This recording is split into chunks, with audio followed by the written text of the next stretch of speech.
Voy a continuar hablando de los videos. Ahora vamos a hablar de la actividad 8, en cual vamos a hablar de los temas que mencionan el contrato de parcialidad rural, el contrato de juego y apuesta y el contrato de renta vitalicia.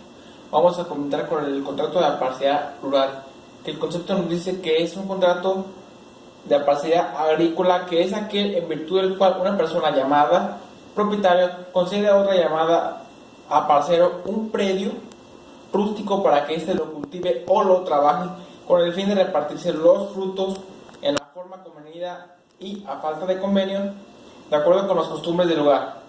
Respecto a la explotación temporal de las tierras laborales, el contrato de parcería se divide en parcela agrícola y parcela de ganado, dependiendo acorde cuál sea el fin del contrato. En las características de este contrato nos dice que es un contrato principal, pues no depende de otro contrato para que este exista. Es bilateral, puesto que genera obligaciones para ambas partes. Es oneroso, ya que produce provechos y gravámenes para ambas partes.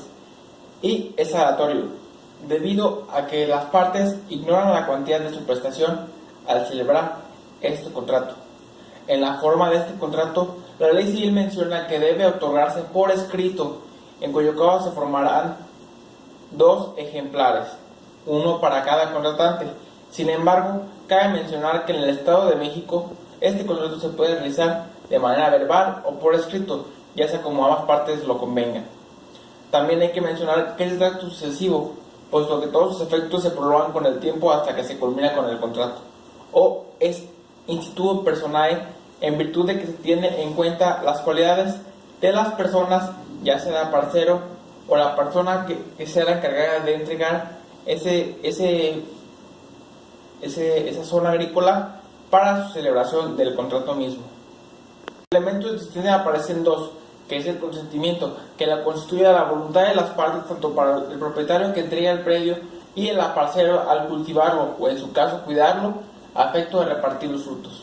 Y el objeto, que el objeto del contrato lo constituyen los predios rústicos, los cuales contienen ya sea el ganado o el trabajo material del parcero y los frutos que vayan a producir.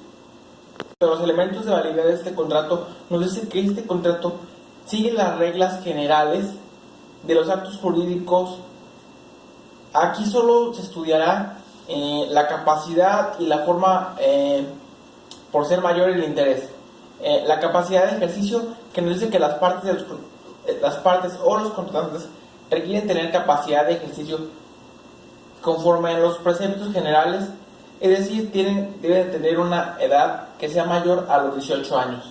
O la forma, que nos dice que para su validez el contrato de parcela agrícola debe otorgarse por escrito, como ya lo había mencionado anteriormente, y como les dije, en la Ciudad de México nos dice que esto también puede ser de una manera oral o escrita, como la parte los convenga.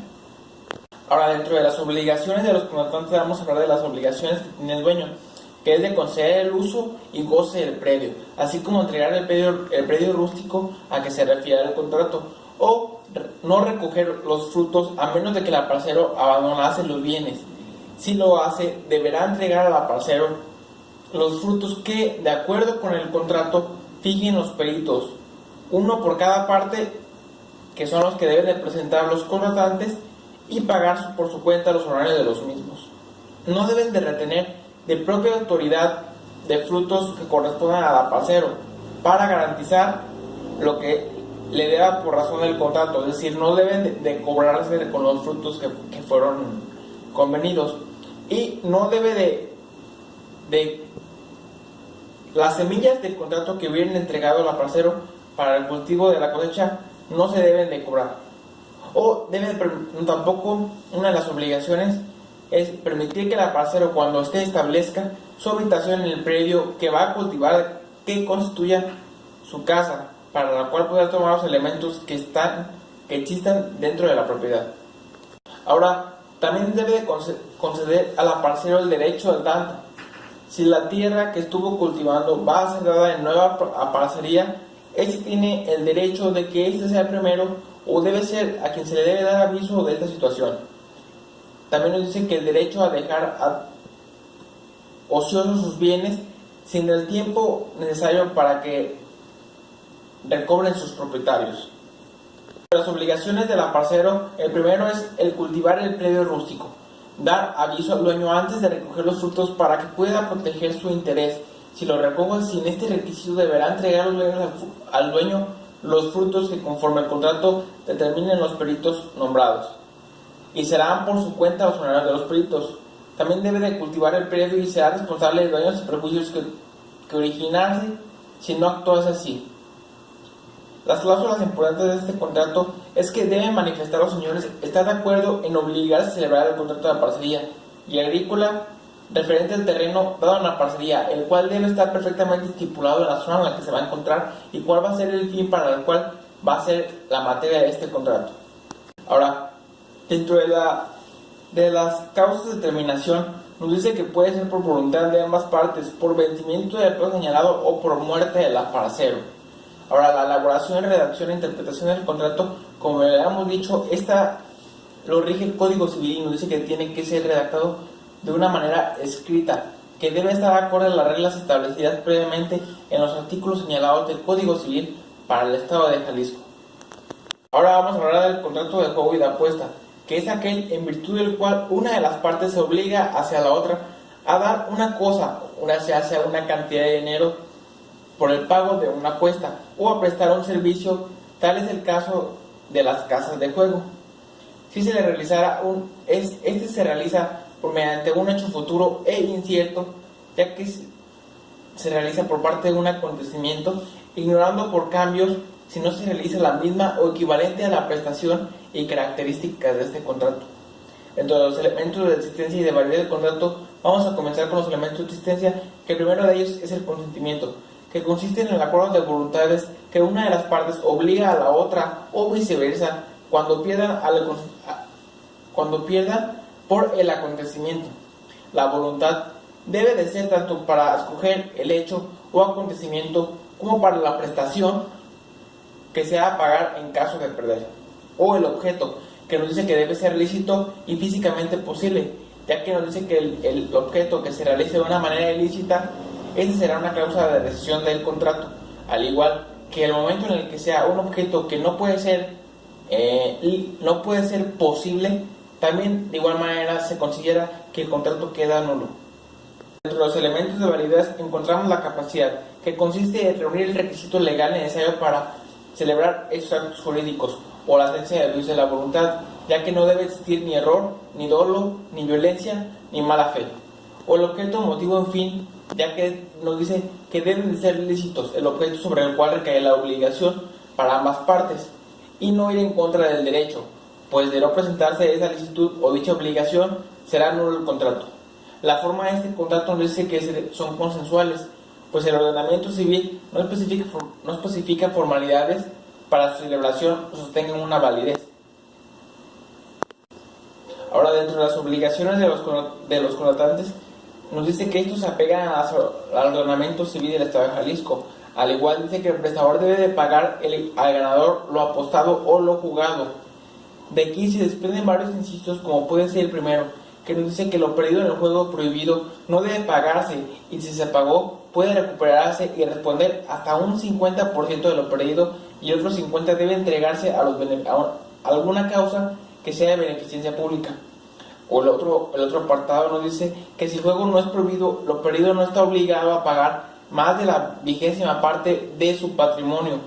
Ahora, en las cláusulas importantes manifiestan que los contratantes que están dispuestos a jugar una serie de 3 partidos de ajedrez, declarándose campeón en esta ciudad, que aparece 2 o más o 3 partes, las cuales se llevarán a cabo los días del presente año, en fin. Como estamos viendo en esta cláusula, se estipula cuál es el juego que se va a jugar y con la forma en la que se va a pagar, de igual manera en los días en los que se va a realizar el pago.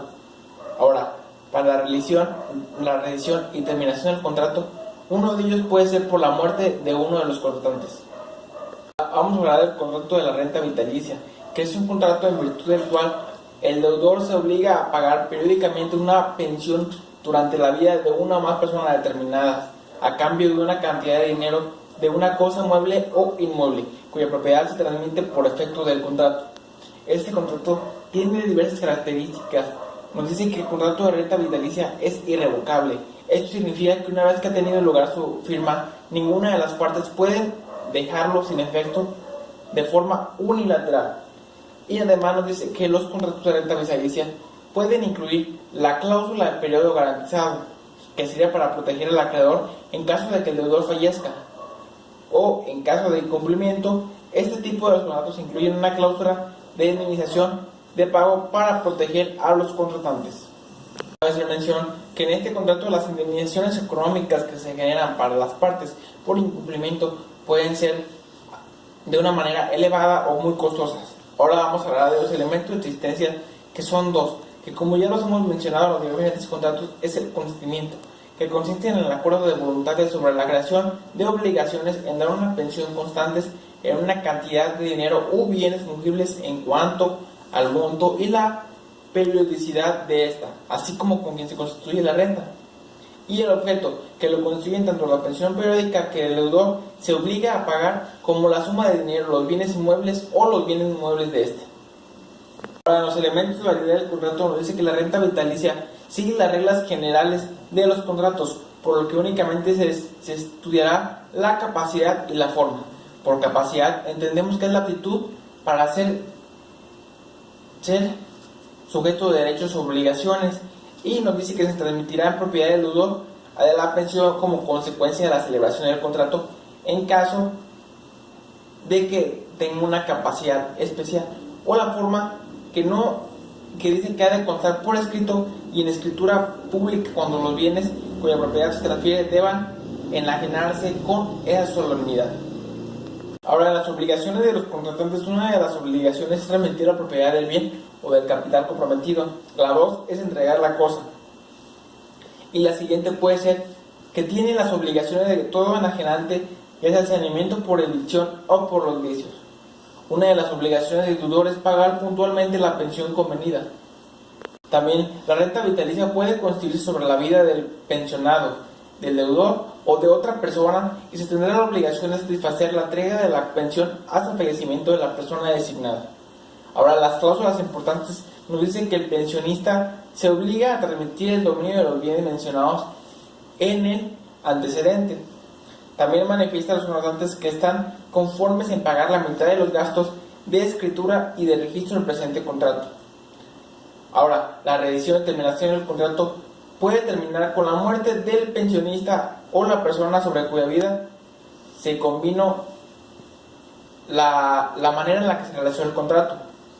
Otra puede ser por la nulidad, que cuando la persona cuya vida se celebra fallece antes de su otorgamiento o cuando muere dentro de los 30 días contados a partir de que se realizó el contrato por rescisión, es otra de las maneras. Pero por la nulidad, como lo hemos mencionado, esto quedará, como ya lo dije anteriormente. La rescisión, el ejemplo de cuando el deudor, para garantizar el cumplimiento de su obligación periódica, se obliga a constituir una fianza y no la otorga. Es uno de los ejemplos muy comunes que se da dentro de este contrato. En la elaboración y redacción de la interpretación del contrato, nos dice que se debe elaborar por escrito, como lo habíamos dicho, se debe contar en escritura pública, y la interpretación del contrato será acorde a lo establecido en el Código Civil del Estado de Jalisco. Es con esto que yo termino ahora estos contratos ya antes mencionados.